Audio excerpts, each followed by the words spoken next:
I sat alone at my sister's Marine Corps parade while my family told the entire crowd I was a failure. They laughed and congratulated her, saying she was the real soldier of the family. Meanwhile, I stayed in the back, quietly watching. Then, her general turned, looked straight at me, and saluted. He called out, "Wait, you're the Special Operations Commander?" The entire crowd stopped. My mother covered her mouth. My sister's face went pale. In that single moment, the story my family told about me shattered forever. My name is Riley Hart. I grew up in Jacksonville, North Carolina, in a family where military service wasn't just a job, it was an identity. My father, Thomas, served in the Navy and still carries that authority in his voice like a permanent echo. My mother, Margaret, never wore a uniform but devoted her life to community events and building the perfect image of our family. My grandmother, Nana Louise, is gentle but firm, a woman who believes in traditions and loyalty to the family name. Then there's Julia, my younger sister. She's 5 years younger than me and has always been the bright star. She's loud, charismatic, fearless in a way that makes people gravitate toward her. When we were kids, she was the one entering talent shows and leading school pep rallies.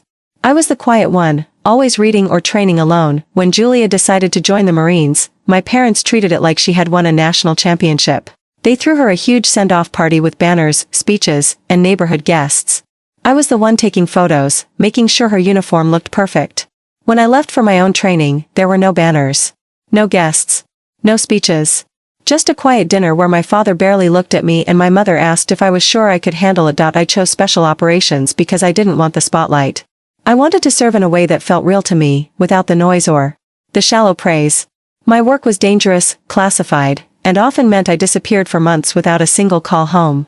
I didn't tell them much because they never really asked. They liked telling people I had left the program or that I was trying to find myself. Over time, they turned me into the family ghost. Julia, on the other hand, became their trophy. Every holiday, my parents would gather neighbors and brag about her rising rank, her awards, her leadership. They needed her story to prove to the world that they had done something right. My mother would say, "Julia really carried the torch. Riley, well, she's still figuring things out." My father would laugh, raising his glass like it was all harmless fun. But inside, those words sliced at me, each one confirming that I was invisible in my own family. Despite that, I always showed up for Julia. When she graduated boot camp, I sat in the back. When she pinned her sergeant rank, I clapped politely from the sidelines. I didn't want to ruin her moment. I thought that by stepping back, I was being a good sister. The day of Julia's big Marine Corps promotion parade, I arrived early. I stood alone, close enough to see but far enough that no one would notice me. As guests filed in, I heard my mother whispering to neighbors, "Riley tried the military but couldn't handle the discipline." My father laughed loudly nearby, telling a group of officers that Julia was the real warrior.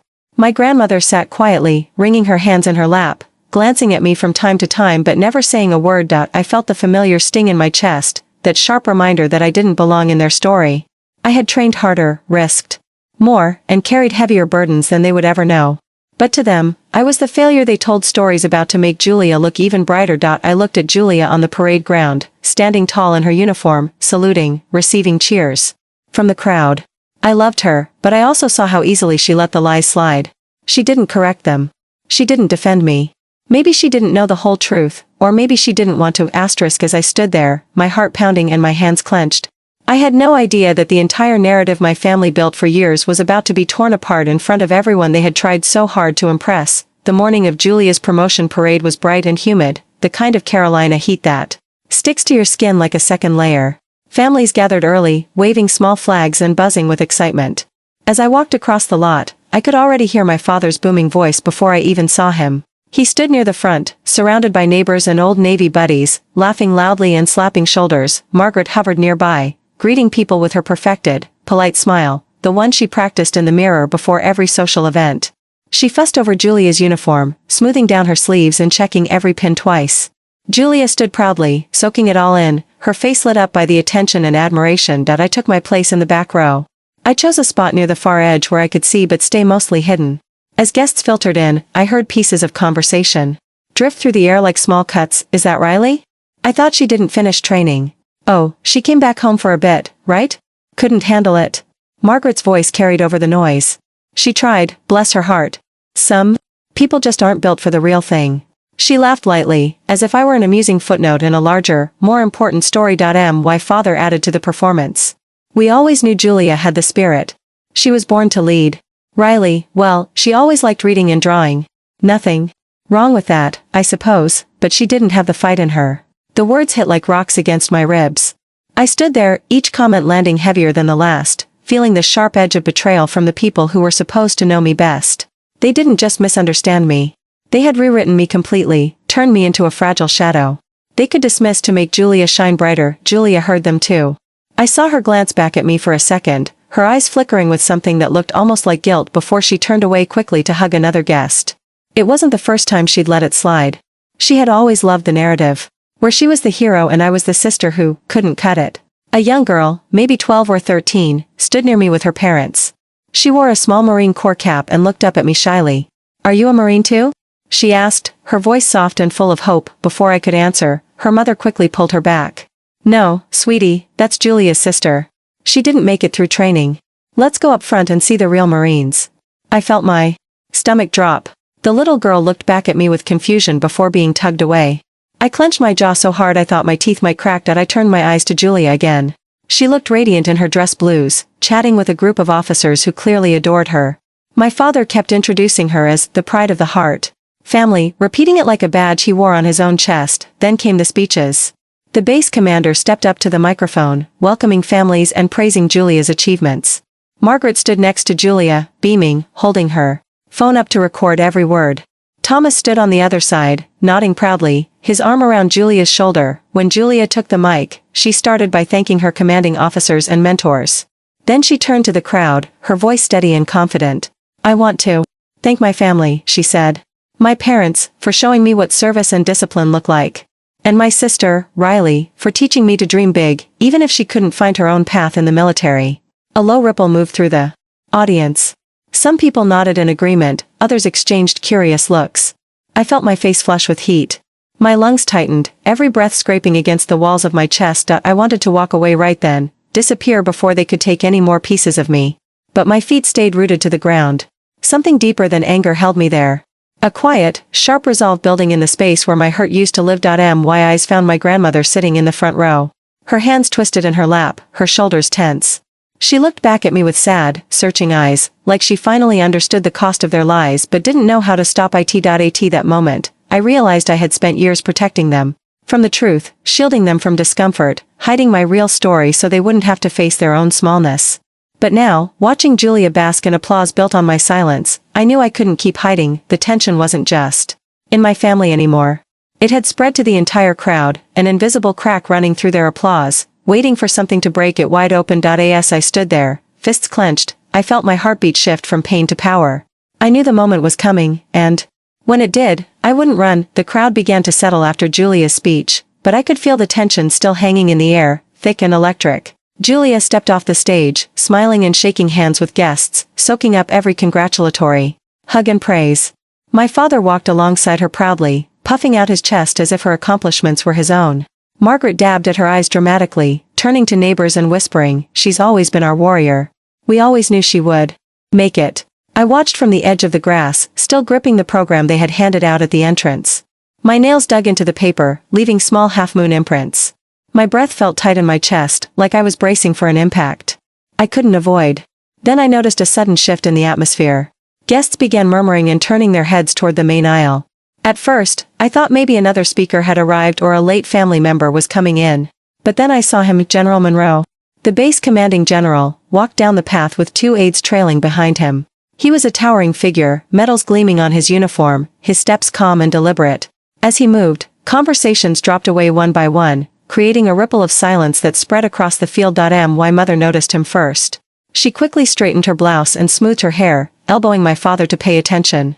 Julia, caught up in another round of photos, looked up and froze, her smile faltering for the first time all morning. General Monroe stopped at the edge of the small crowd surrounding Julia and scanned the faces carefully. His eyes skipped past Julia, past my parents, and landed on me standing alone by the back row.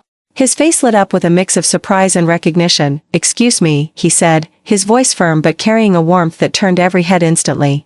He stepped forward, his gaze locked on me. "Are you Commander Riley Hart?" Time seemed to slow. My heart thudded so loudly I could hear it in my ears. My parents turned at once, mouths slightly open, as if they hadn't understood the words. Julia's eyes widened, and her hands dropped to her sides, her polished confidence draining away. I swallowed hard, my throat dry as sandpaper, and nodded. "Yes, sir," I said, my voice steady even though my body felt like it might split open. From the rush of adrenaline, General Monroe took another step forward and snapped into a sharp, respectful salute. The motion was crisp and unmistakable, the kind of salute given only to those who had truly earned it. "It is an absolute honor to meet you in person," he said. "Your leadership in special operations has saved countless lives. Your teams still talk about your bravery and quiet strength. We are all in your debt." A collective gasp rolled through the crowd. The neighbors who had whispered about me being a dropout went silent, their eyes wide and searching. My father's face turned pale, his lips twitching as though trying to form words he didn't have. Margaret looked at me as if seeing a ghost, her hands trembling where they clutched her phone. Julia stepped forward, her voice small and shaky. "Riley, you're the commander he's talking about? Your special operations?" I met her eyes for the first time that day, holding her gaze without looking away. "Yes. While you were at home celebrating promotions, I was leading missions most people can't even imagine. I never needed you to understand it. I needed you to respect it." Julia looked like she had been slapped, her face slack with shock. She opened her mouth to respond but no sound came out. General Monroe turned back to the crowd, raising his voice just enough to address them all. "This is what true service looks like. Not just medals or parades but the sacrifice no one sees. Commander Hart represents everything we strive to be." The silence cracked, and people began to applaud hesitantly at first, then louder, until it rolled across the field like thunder. Guests turned toward me, their eyes filled with awe and confusion, trying to piece together the story they had been told versus the truth standing in front of them. My father finally stepped forward, his expression stricken. "Riley." I didn't know, I looked at him calmly. "You never wanted to know." For the first time in my life, I wasn't shrinking to make them comfortable. I wasn't hiding in the background. The weight of years of silence fell away from my shoulders in that single moment. General Monroe lowered his salute and shook my hand firmly, his respect clear and unwavering. "Thank you for your service, ma'am," he said again, his words echoing in my chest like a promise that I would never let myself disappear again. I straightened my spine, meeting the eyes of everyone who had ever doubted me. In that moment, I wasn't just a ghost in my family's story. I was the author of my own. The applause started like a hesitant ripple, then grew stronger and more certain, rising into a full, thundering wave that rolled across the parade grounds. My heart felt like it might burst from my chest, not from fear, but from a rush of freedom I had never let myself feel. For so many years, I had stood at the edge of every family event, my presence nothing more than a convenient shadow they used to highlight Julia's brilliance. But now, all eyes were on me, and I felt seen in a way that was raw and electric. General Monroe lowered his salute and turned back toward Julia and my parents. He looked at them the way a teacher might look at students who had completely missed the point of the lesson. His voice was calm but carried a sharp edge that cut through the hot, heavy air. "I think your family might not have understood the full scope of what Commander Hart has done for this country," he said. My father looked like he had aged 10 years in a few seconds. His shoulders slumped forward, his eyes wide and lost. For the first time, he wasn't the loudest man in the crowd. He wasn't anyone's hero in that moment. My mother's lips trembled as she tried to hold on to her rehearsed smile, but it faltered and finally disappeared. She stood there frozen, her phone still in her hand, as if she couldn't decide whether to film or hide it completely. Julia stepped forward shakily. She stared at me as if seeing a stranger. Her eyes filled with tears, but not the proud, celebratory tears she had been used to.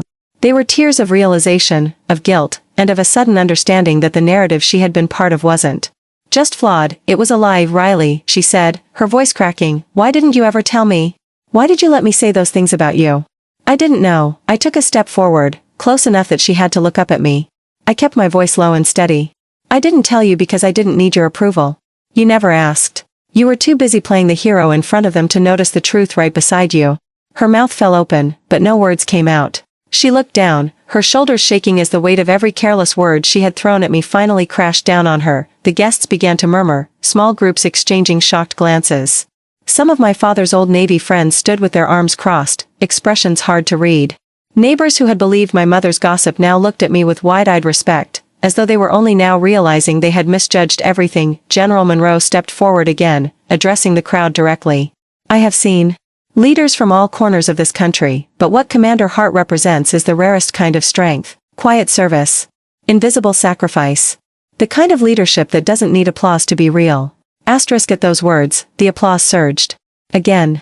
Some people even stood, clapping harder, their faces turning from polite smiles to genuine, odd expressions. My father took a halting step toward me. His voice sounded small, like he didn't recognize it himself. "Riley." I'm sorry. I should have known. I should have seen you. I looked at him, finally meeting his eyes without flinching. You didn't want to see me. You wanted a story you could control.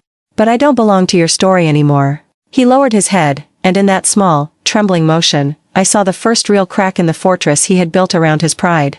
My mother started to sob, her hand covering her mouth as she looked between me and Julia, as if she were watching her entire identity fall apart piece by piece. Julia fell to her knees in front of me, her hands gripping the edge of my uniform. I'm so sorry, Riley. I thought I was protecting the family image. I didn't know what it cost you. I bent down slightly, placing a hand on her shoulder. You don't get to apologize and make this disappear. But you can choose to see me now, if you're ready. She nodded through her tears, her entire body shaking. I helped her stand, and for the first time, I saw a hint of genuine humility in her eyes. General Monroe nodded at me one last time, then turned to address the officers and families around us. Remember this moment. True service is not always what you see on a stage. Sometimes, it's the person you overlook, the one standing quietly at the edge. That's where you find the real warriors. As he stepped back, the final wave of applause rolled through the field. I looked around, feeling a warmth build in my chest.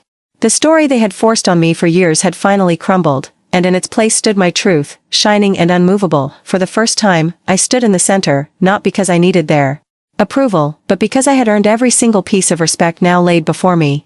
I wasn't invisible anymore. I wasn't the failed sister in the back row. I was the leader they never thought to look for, the commander they couldn't deny, and in that moment, I knew I would never let them rewrite my story again. The parade ground slowly emptied as families began to leave, still whispering among themselves about what they had just witnessed. Some guests shot me lingering looks of awe, others looked embarrassed, as though they had personally contributed to the lie that had lived in my family for so long. The applause had ended, but the echo of that moment hung heavy in the air, like a new truth no one could ignore. Julia stayed close to me, her eyes red and puffy. She followed me without speaking, as if afraid I might disappear if she looked away. Even for a second. My father stood off to the side, his hands hanging limp at his sides. For the first time, he looked small, stripped of his loud voice and commanding presence. My mother leaned against the back of a chair, her head down, her face pale and tear-streaked. After the last guests left, I walked toward the edge of the field where a few trees offered a bit of shade. Julia trailed behind me like a shadow. She finally spoke, her voice low and rough. I didn't know what I was doing. I thought I was protecting our family's reputation. I thought, if I shined bright enough, maybe you wouldn't feel like you had to compete. I turned to her, feeling the weight of years pressing against my ribs. I never wanted to compete. I only wanted to serve. I didn't need a stage, I needed respect. You didn't have to protect me, you only had to stand beside me. She looked down, tears splashing onto her boots. I see that now, she said softly. I want to fix this. I want to be your sister for real, not just the version they wanted me to be. I placed a hand on her shoulder. For the first time, I saw Julia as human, stripped of the armor of perfection our parents had wrapped around her. She was just a woman trying to navigate expectations she hadn't fully understood. I squeezed her shoulder gently. That's up to you. You'll have to earn it. My father approached slowly, each step looking heavier than the last. His voice was shaky, unfamiliar. Riley, I was wrong. I thought I knew what strength looked like. I thought I was raising warriors, but I see now I was chasing an image, not the truth. I met his eyes steadily, refusing to give him the comfort of forgiveness too easily. You didn't see me because you didn't want to. You turned me into a failure in your mind so you wouldn't have to question your own ideas of success. I carried my missions alone, but I shouldn't have had to carry your pride, too. His shoulders fell. He nodded, unable to argue. For once, he was silent, and in that silence, I felt a tiny shift, the first crack in the towering wall he had built around his beliefs. My mother stepped forward next, her hands trembling. I repeated the stories because it was easier than facing the truth. I was so focused on what other people thought of us that I lost sight of who you really were. I'm so sorry, Riley. I looked at her, feeling old wounds pulse in my chest. I don't need you to apologize to protect your image now. I need you to learn how to speak the truth, even when it's ugly and uncomfortable. She nodded, tears streaming down her face. For the first time, she looked fragile, and maybe for the first time, truly honest. In the days that followed, the story spread quickly. Neighbors who once whispered about my failure now stopped me in town to say they had no idea. Some looked ashamed, others awkwardly offered thanks. But I didn't live for their approval anymore. Their praise felt as light and empty as their old judgments. Julia started visiting me regularly, sometimes bringing letters she had written but couldn't say out loud. Each one was an attempt to understand, to rebuild the connection she had let slip away. I read each one slowly, answering only when I was ready. Trust was a bridge she would have to walk one careful step at a time. My father began coming to my talks when I visited local veteran centers. He sat in the back, listening quietly, no longer trying to interrupt or steer the narrative. I never knew if he fully understood, but for the first time, he was trying, and that was enough for now. My mother started correcting people when they tried to bring up the old stories. No, she would say firmly, Riley didn't fail.